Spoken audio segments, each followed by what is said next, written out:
No vídeo de hoje, nós iremos elencar as principais características que permeiam a renda variável, tentando demonstrar qual é o principal objetivo da renda variável, quais são as principais características da renda variável, por que o investidor deve investir em renda variável e as suas características, seja no Brasil, seja no exterior.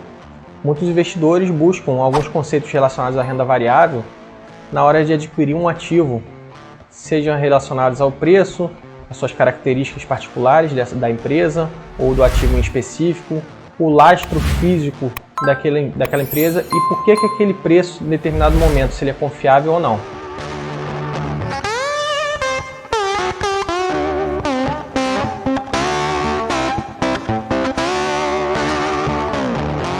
Então nós chegamos nas duas primeiras e principais perguntas dos investidores. Qual é o objetivo da renda variável e por que investir na renda variável? Bem, a renda fixa, como nós viemos discorrendo ao longo dos últimos vídeos do canal, tem que ter um objetivo pré-definido, seja de curto, seja de médio ou de longo prazo. A renda variável, por outro lado, ela é um instrumento que pode ser utilizada para acúmulo de patrimônio. E o que seria acúmulo de patrimônio? Bom, a renda fixa ela também pode ser utilizada como instrumento para acúmulo de patrimônio. E ela tem uma volatilidade muito inferior à renda variável. Ela tem uma taxa pré-acordada e você sabe que o teu capital vai ser corrigido em determinado período de tempo. Na renda variável, você pode ter uma volatilidade tanto para baixo quanto para cima. E você não tem como prever quando isso vai ocorrer e por que isso vai ocorrer. Historicamente, existem diversos estudos que mostram que a renda variável, depois de um prazo de 10 anos, ela sempre deu retornos espetaculares para os investidores. Enquanto na renda fixa você vai ter uma taxa padrão de acordo com o teu tipo de aplicação financeira. Então, o principal objetivo, a principal finalidade da renda variável seria um acúmulo do seu patrimônio, você fazer o teu patrimônio crescer ao longo do tempo. Mas para que você possa fazer o teu patrimônio crescer de maneira consistente, você tem que aplicar alguns conceitos técnicos, alguns conceitos que os investidores muitas vezes esquecem, para você preservar o seu patrimônio. Não adianta você sair aplicando em qualquer tipo de ativo, qualquer tipo de empresa, investir naquela empresa, sem ter nenhuma característica que, embasando aquele tipo de investimento, você não vai ter uma confiabilidade no seu tipo de investimento. Então você tem que aplicar alguns conceitos, seja a análise da empresa, ver se aquela empresa é sólida, análise do preço, muitas vezes, dependendo do teu perfil de investimento, teu perfil de investidor, análise dos ativos da empresa, qual é o seu perfil de investimento relacionado ao seu padrão de vida, ao seu momento da sua vida, se você pretende já usufruir dos recursos oriundos do investimento em renda variável, ou se você está no momento de acúmulo de patrimônio, fazer o teu patrimônio crescer mais ao longo do tempo, dentre outros conceitos que nós vamos elencando ao longo desse vídeo. E aí nós chegamos na pergunta, por que investir na renda variável? Sim, essa pergunta é básica, muitas pessoas têm medo de investir na renda variável porque vê nos noticiários que a Bolsa de Valores subiu, que a Bolsa caiu e não sabe o real motivo. Muitas vezes por conta de uma fala de um político, por conta de uma decisão de um governo. Então, as pessoas não sabem por que investir. Só que assim, o principal instrumento de acumulação de patrimônio no longo prazo, que seria acima de 10 anos, é a renda variável, porque ela vai dar retornos para o investidor que tiver paciência, retornos consistentes. Existem algumas técnicas de investimento de curto prazo na renda variável também, e eu não estou aqui para criticar, como eu vejo muitas pessoas criticando os investidores de day trade ou os investidores de análise técnica ou análise gráfica, porque acho que todo tipo de investimento pode fazer sentido para o usuário, desde que ele assuma determinado risco, saiba o que está fazendo e aplique uma gestão adequada de riscos. Uma gestão adequada de risco você pode investir em qualquer coisa. Porém, eu acredito que a maioria das pessoas que investem em bolsa de valores deveriam seguir o conceito de análise fundamentalista. O que seria análise fundamentalista? É você analisar a contabilidade da empresa, analisar os números financeiros da empresa. E aí, com base nesses números financeiros, as empresas tendem a crescer ao longo do tempo. Existem vários estudos que demonstram que depois de 10 anos as empresas dão retornos espetaculares, as empresas sólidas, as empresas que têm algum embasamento financeiro por trás delas. Não são qualquer empresa que você aposta como se fosse numa loteria, não é isso. E aí nós chegamos nesse terceiro slide, que nós podemos elencar os principais ativos de renda variável. Quais sejam as ações, nós falamos um pouquinho, os fundos de investimento imobiliários, as estoques, que nada mais são do que as ações de empresas no exterior, os REITs, que também são empresas no exterior, mas que têm investimento para algum tipo de lastro de imóveis, de vários segmentos imobiliários específicos, e os ETF, que são fundos de investimento de renda passiva, fundo de investimento passivo, que você investe em determinado segmento e as empresas ou os ativos de investimento que estão contidos naquele índice têm que satisfazer determinados critérios. Se a empresa não satisfazer determinados critérios, ela sai daquele índice. Aquele índice então vai estar sempre replicando determinados critérios relacionados à empresa. Por exemplo, um segmento que não tem aqui no Brasil e que tem nos Estados Unidos, o segmento de investimento em empresas que comercializam a maconha. E todas as empresas lá têm que seguir algumas características. Também tem os ETFs de data center, por exemplo, que não existem aqui no Brasil no momento, assim como existem os REITs de data center. E quais são as particularidades específicas? As ações, você pode adquirir as ações através de códigos de negociação no sistema Home Broker, que é um sistema das corretoras. Assim como você também pode adquirir os fundos de investimento imobiliários, que nada mais são do que fundos de investimento que lastreiam o seu investimento através de gestores e administradores dos recursos dos investidores, através de investimento de imóveis, que podem ser caracterizados em alguns segmentos específicos aqui no Brasil, que são bem inferiores aos dos Estados Unidos, como segmento de logística, segmento de lajes corporativas, segmento de shoppings, segmento de hospitais, segmento de hotéis, dentre outros segmentos que nós poderemos falar em outros vídeos posteriores. As estoques, como eu mencionei, seriam as ações no exterior. Existem diversas ações que não são negociadas aqui no Brasil, bem maiores que o valor de mercado de algumas empresas brasileiras, e que você só pode adquirir se você tiver uma conta numa corretora no exterior. Os REITs também são empresas, mas são empresas que investem em segmentos que têm algum lastro de imóvel, algum lastro, assim como o fundo de investimento imobiliário. Porém, diferente dos fundos de investimento imobiliário que existem aqui no Brasil, os REITs são empresas, então eles podem se alavancar, pegar empréstimos. Muitas vezes tem empréstimos altíssimos e alguns investidores se assustam quando vê a relação dívida pela receita dessas empresas. Porém, o que se esquece esses investidores é que o empréstimo, os juros, a taxa de juros dos empréstimos no exterior é muito baixa. Então compensa, devido ao custo do capital de terceiros e o custo do capital próprio dessas empresas, ela pegar esse empréstimo com bancos ou com instituições financeiras e aplicar os seus recursos para crescimento da empresa. Isso daí tem se mostrado extremamente vantajoso para empresas que têm uma governança adequada.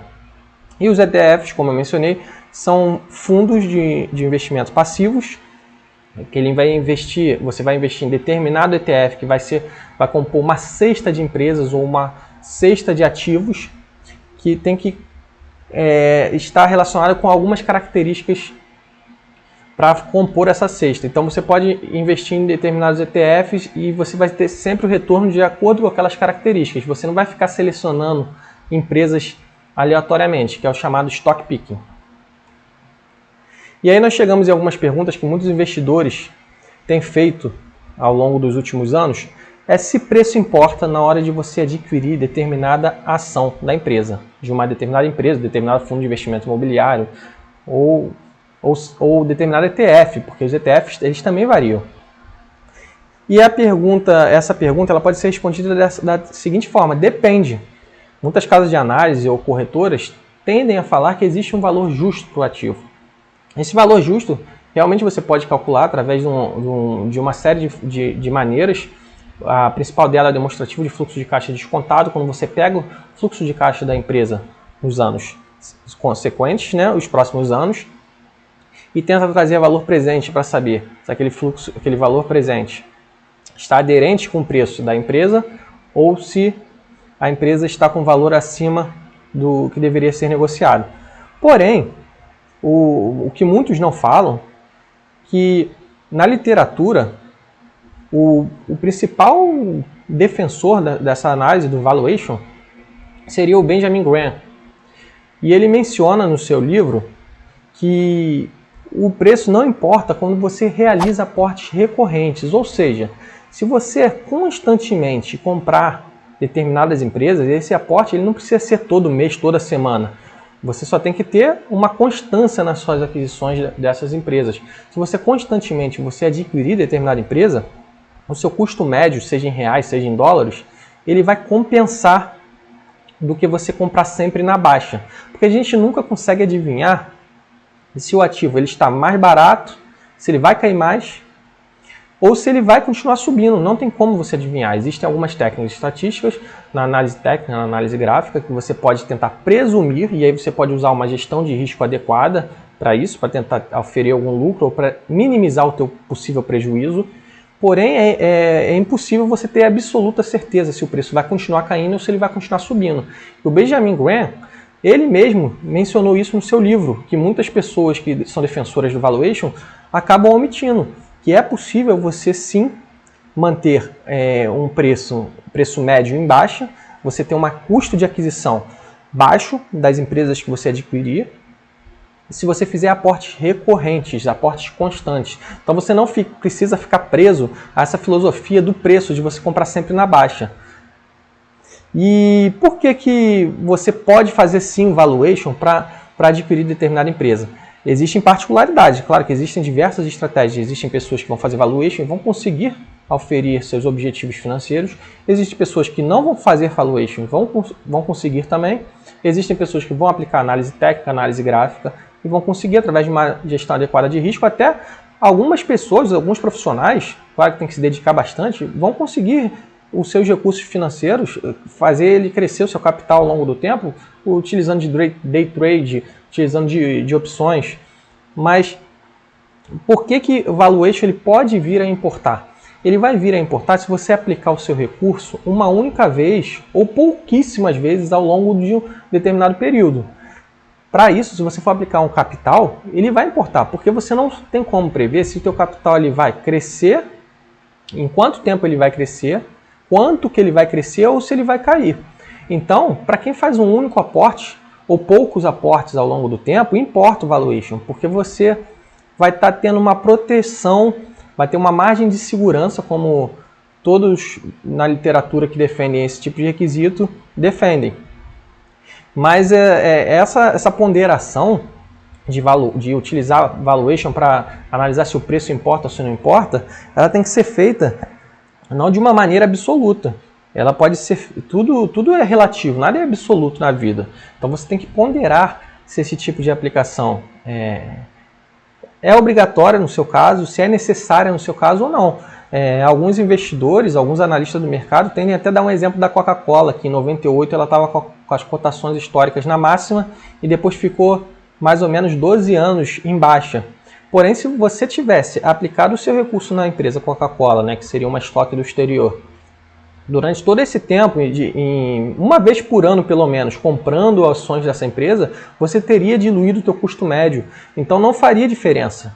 Essa análise simplória acaba sendo errônea, acaba sendo inexata e não é eficaz. Você tentar induzir investidores a acreditar nessa análise do valuation através desse exemplo, por exemplo, da Coca-Cola. Ao menos que você tivesse aplicado o seu recurso financeiro todo de uma vez na Coca-Cola e esperasse esse prazo todo, você realmente poderia sair prejudicado. Agora, com aportes recorrentes, a literatura científica mesmo vem demonstrando que não faz diferença para o investidor. Nesse quesito, o preço não importa. E por que quando você aplica em renda variável, os seus recursos eles vão crescer ao longo do tempo?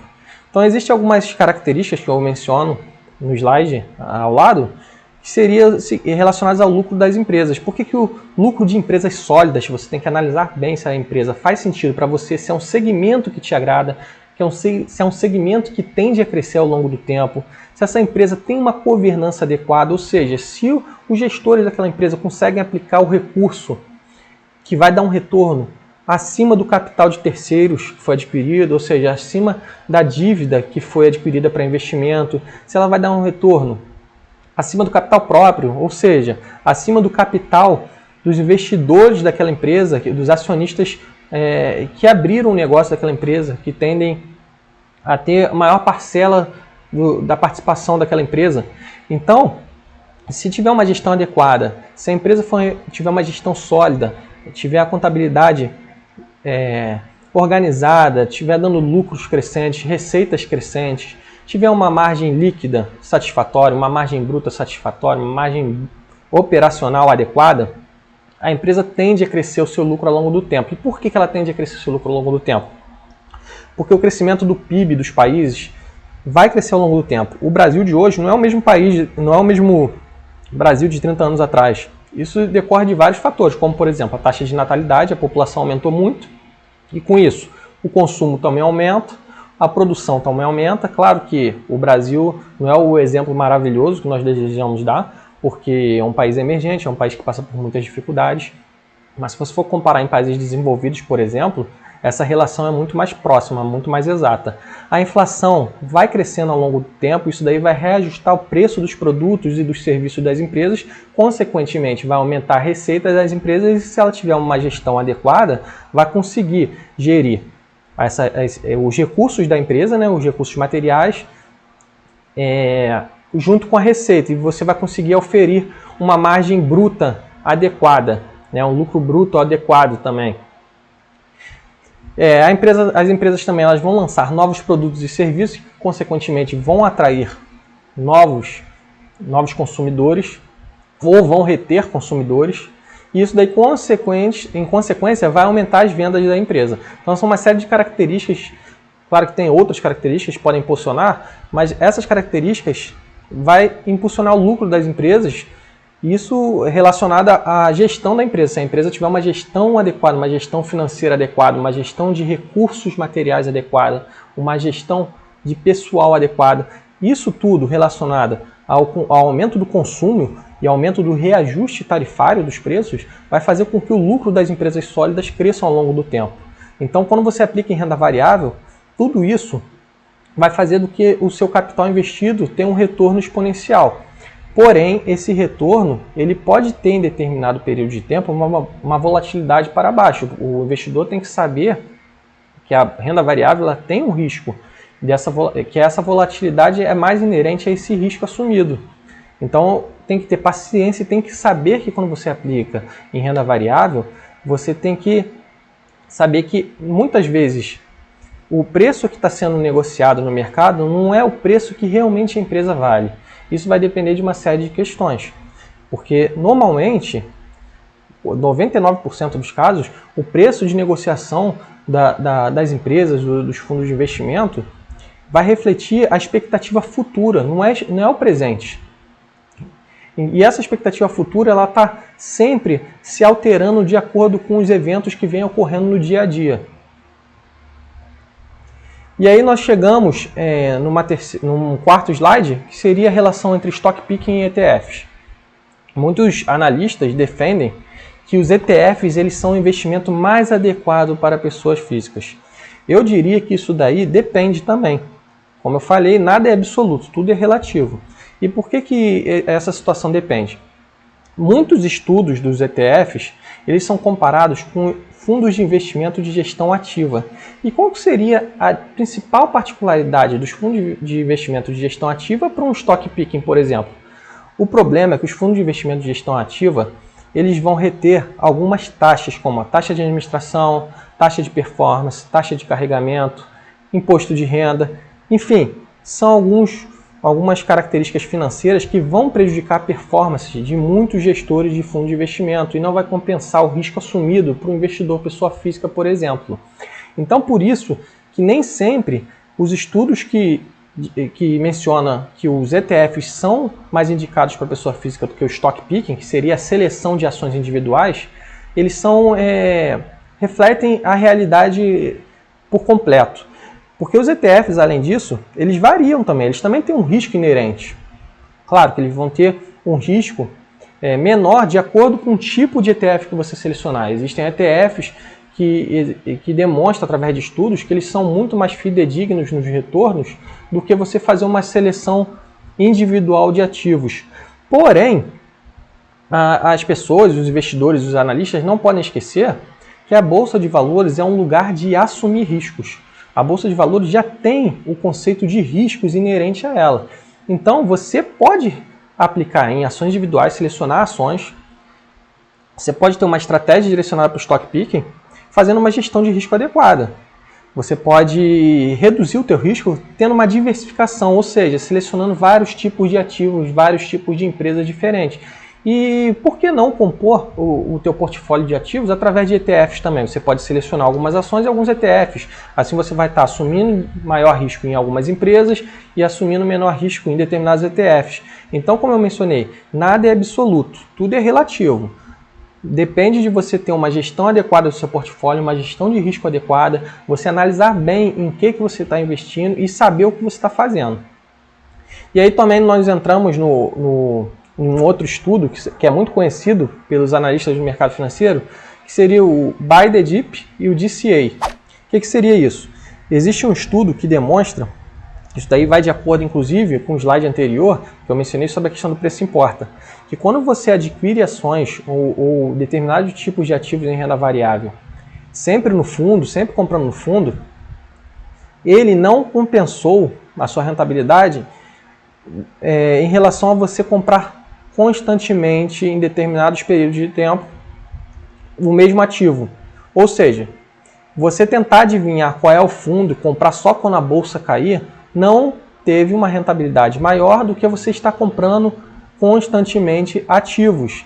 E aí esse tipo de compra você pode manter durante um período muito longo e aí você pode aumentar mais ainda a sua rentabilidade. E esse estudo ainda foi mais além. Se você perdesse 2 fundos, ou seja, 2 quedas profundas na Bolsa de Valores, você já teria uma rentabilidade muito inferior ao custo médio em dólares. A compra mensal, a compra recorrente de ações.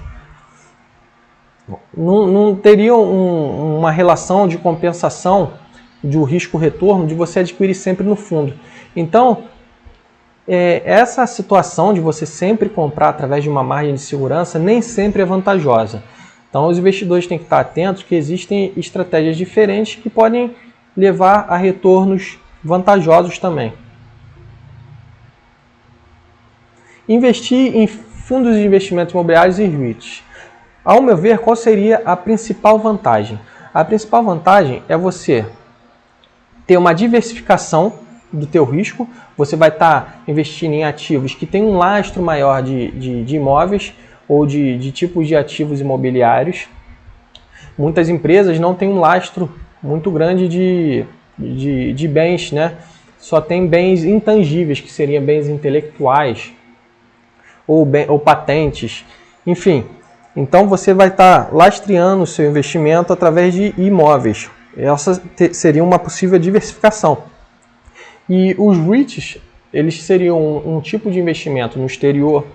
Então você estaria diversificando geograficamente o seu capital financeiro, investindo em empresas que se alavancam mais e têm dado um retorno maior do que os fundos de investimento imobiliário, que é um índice mais recente, né, que é um tipo de investimento não tão jovem, não tão antigo.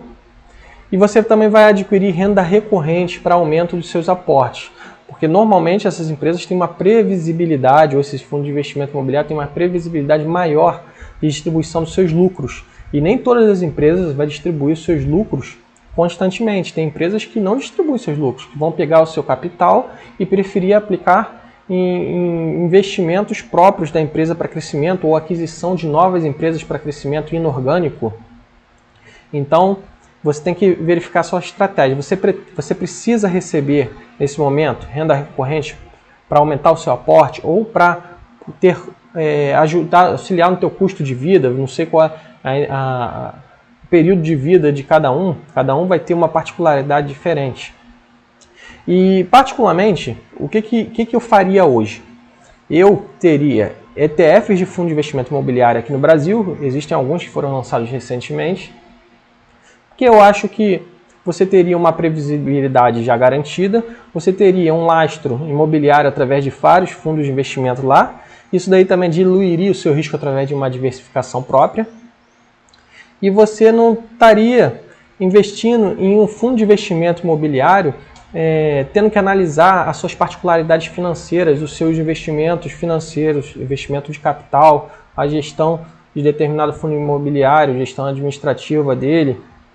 E eu deixaria o risco assumido para os REITs ou para ações, que seriam empresas que dão um retorno maior do que o fundo de investimento imobiliário, porque tem normalmente, dependendo da empresa, ela vai investir mais em suas operações ou em aquisições para crescimento próprio do que preferir distribuir os lucros. Claro que existem empresas mais maduras que vão distribuir maior parcela dos seus lucros. Mas eu acredito que tem sim um papel importante no portfólio do investidor, os fundos de investimento imobiliário, mas eu deixaria uma parcela de risco maior para ações de REIT. Eu acho que os fundos de investimento imobiliário, eles são para assumir menor risco e para você ter uma previsibilidade e uma renda recorrente. Porém, dependendo dos investidores, eu, por exemplo, hoje, eu tenho um portfólio de fundo de investimento imobiliário e eu acompanho meus fundos de investimento. Porém, se eu fosse iniciar hoje, eu preferiria através de ETF de fundo de investimento imobiliário.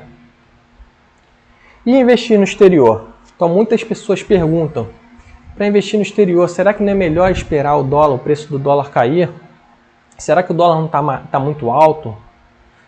Enfim, esse tipo de questionamento ele vai entrar no mesmo conceito que eu mencionei do preço médio.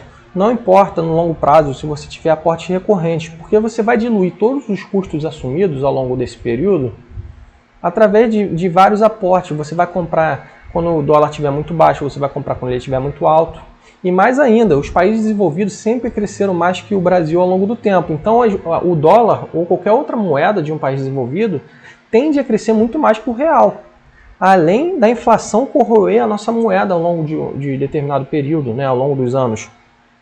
Se você for pegar a tua conta de luz de 10 anos atrás, tua conta de água, tua conta do plano de saúde, que está caríssimo, tu vai ver que a inflação subiu absurdamente o preço desses produtos, o preço desses serviços. Enquanto se você tivesse em dólar, o dólar sempre valorizando, sempre subindo ao longo do tempo.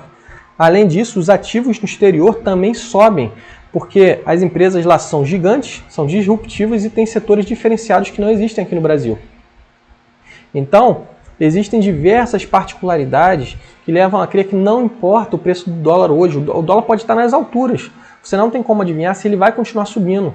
E mesmo que ele caia absurdamente, se você estiver investindo durante um período de tempo longo, não vai importar, porque você vai comprar sempre na baixa e sempre na média, ou sempre na alta. E isso daí vai ser diluído ao longo do tempo. Inclusive as taxas como o IOF, que é Imposto sobre Operações Financeiras, o custo da remessa, dependendo da empresa, o spread cambial, dependendo da corretora ou da empresa que fizer essa remessa. Então não vai importar ao longo do tempo. E isso daí não sou eu que estou falando. Isso daí vai de acordo com o que Benjamin Graham falou no seu livro em relação ao custo médio em dólares na aquisição de ativos e também o estudo que eu mencionei anteriormente, que é o Buy the Dip e o DCA, que é o custo médio em dólares. Então, assim, não faz diferença.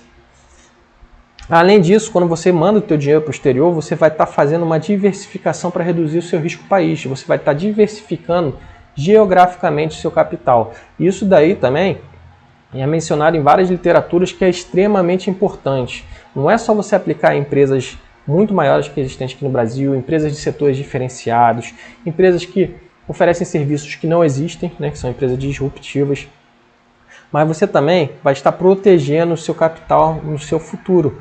O economista famoso do livro Investir em Ações no Longo Prazo, Jeremy Siegel, também menciona isso, que estudos demonstram que é muito importante que você diversifique geograficamente. Se você fosse um investidor estrangeiro de um país desenvolvido, você manteria o seu capital todo no Brasil, que é um país emergente? Claro que não, a não ser que você tivesse boa parcela do seu capital já estabelecida, crescente, fosse já um investidor maduro, você poderia botar uma boa parte do seu capital em qualquer tipo de investimento, como poderia colocar em qualquer país emergente, mas você já tem um capital protegido, você já tem uma gestão adequada. E por que eu diria que é melhor para quem, claro, para quem já tem um conhecimento adequado, já sabe como declarar imposto de renda, já sabe como analisar empresas, já tem algum conhecimento técnico minimamente de inglês, por que seria melhor começar pelo exterior? Porque as empresas lá são mais sólidas e a valorização cambial ao longo do tempo é muito maior nos países desenvolvidos. E o que tem essa relação empresas sólidas? É muito melhor você investir numa empresa que já está extremamente consolidada e que tende muito a crescer ao longo do tempo, como a Google, Facebook, Tesla, do que você investir em empresas de um país emergente. Por mais que sejam empresas grandes, aqui está sujeito a vários riscos, né, como eu mencionei anteriormente. Eu, particularmente, eu não comecei pelo exterior, mas eu começaria pelo exterior se fosse hoje, porque eu acho que você conhecendo esse tipo de investimento, sabendo como gerir seu portfólio, sabendo como declarar imposto de renda, tende a ter o crescimento do teu capital muito maior ao longo do tempo. E aí nós chegamos numa particularidade que muitos analistas criticam, acabam entrando numa polêmica, que seriam os BDRs. Eu acho sim que os BDRs são uma alternativa viável para o investidor pessoa física. Recentemente a CVM, que é a Comissão de Valores Mobiliários, permitiu que investidores não qualificados começassem a investir, ou seja, qualquer investidor começasse a investir nos BDRs. E eu acho que é uma alternativa viável. O que seria um BDR? Você tem um recibo, através de um banco aqui no Brasil, recibo de uma ação que foi adquirida por esse mesmo banco no exterior. Então, um banco ele vai adquirir uma ação no exterior e vai te dar um documento, que seria chamado de recibo, que te dá o direito a ter esse documento, esse ativo lastreado nessa ação do exterior. E o que muitos analistas do mercado financeiro acabam criticando é algumas características que na verdade não são verdade. As BDRs elas têm sim, sempre tiveram liquidez, ela é suprida através de um contrato com o market maker. O market maker é esse banco que faz a aquisição do ativo no exterior e emite o recibo para o investidor, pessoa física ou jurídica aqui no Brasil. E ele tem obrigatoriamente que fornecer uma liquidez para a aquisição desses ativos. E como é que você pode ter certeza que essa liquidez é cumprida? Existe um contrato através da Bolsa de Valores, a B3, que demonstra a obrigação desses market makers de fornecer essa liquidez. Se você quiser adquirir ou vender qualquer tipo de ativo no Brasil, que seja BDR lastreado no ativo no exterior, quiser ter certeza que ele tem a liquidez adequada, você tem que verificar qual é o preço de cotação que ele está sendo realizado lá fora do país, na Bolsa Americana, fazer uma conversão através do câmbio aqui para o Brasil e emitir a sua ordem de compra ou de venda no sistema de home broker da corretora. E aí o market maker vai fazer a aquisição exatamente com o valor que você emitiu, com o valor de negociação no exterior. Então essa liquidez ela vai ser imediata. A liquidez que nós vemos no sistema de home broker que é mencionado da corretora, ela às vezes é reduzida porque muitas pessoas tentam emitir uma ordem de compra ou venda que não condiz com o valor de negociação no exterior. Então acaba que ocorre uma rejeição da ordem de compra ou de ordem de venda porque o valor não está batendo com o valor de negociação fora do país. E aí acaba que o market maker não pode fazer essa compra ou fazer essa venda do ativo se não está batendo com o valor de face de negociação real, né? Mas essa questão da liquidez, que é menor do que aqui na Bolsa de Valores, que é menor que negociar fora do país, é mentirosa. Ela é possível sim e ela é suprida através do market maker. E por que ela pode ser também uma alternativa viável aos BDRs? Hoje, por exemplo, na Argentina, existe a questão do imposto sobre herança, existe a questão da proibição de compra de dólar, de envio de remessa para o exterior. Então, o que os investidores argentinos, por exemplo, estão tendo que comprar? Eles estão tendo que comprar recibos de ações americanas na Argentina, que seriam similares aos BDRs. Então, é uma alternativa, sim, para você diversificar. Se você não fizesse essa compra, você ia ficar com o seu dinheiro completamente lastreado em empresas argentinas e correndo um risco, porque o país está passando por uma dificuldade econômica bem grande. Além disso, os BDRs também eles são uma alternativa devido ao problema da herança que existe no exterior. Hoje, se você adquirir ativos acima de 60 mil dólares no exterior, você pode vir a ser tributado pelo governo americano. Então os BDRs eles podem reduzir, se você tiver uma gestão estratégica para investimento, essa questão da tributação da herança. Você pode ter, por exemplo, 60 mil dólares no exterior e os demais investimentos no exterior você pode manter em BDRs no Brasil. Você vai continuar tendo seu patrimônio lastreado em dólares, mas recebendo em real. Porém, existem algumas desvantagens, como por exemplo, não possui isenção do imposto de renda como no exterior. No exterior você pode vender qualquer tipo de ativo negociado em bolsa de valores e convertido até 35 mil reais por mês, você vai ter uma isenção de imposto de renda. Os BDRs não têm isenção nem de 20 mil reais que existe na bolsa de valores do Brasil. Se você vender com lucro, você tem que pagar imposto, 15%.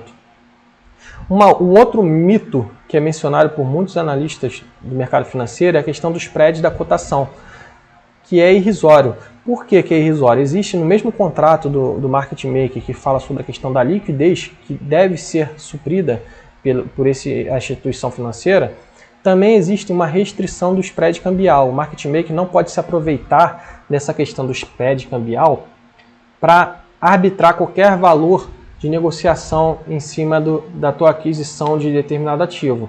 Além disso, como eu mencionei anteriormente, é possível você adquirir o ativo através de uma conversão do valor real no exterior daquele ativo para sua moeda local. E aí você emitindo a sua ordem de compra ou de venda, o market maker vai fazer essa mesma etapa de análise do preço real da empresa e vai aceitar a sua ordem de compra ou de venda, sendo sempre de acordo com o seu contrato. Uma outra crítica que muitos analistas mencionam é a questão da mentalidade de sócio investidor, que quando você adquire um BDR, você não está com a mentalidade de sócio. Na verdade, eu acho que isso é um tipo de falácia, porque existem algumas características que são inerentes a qualquer tipo de investimento.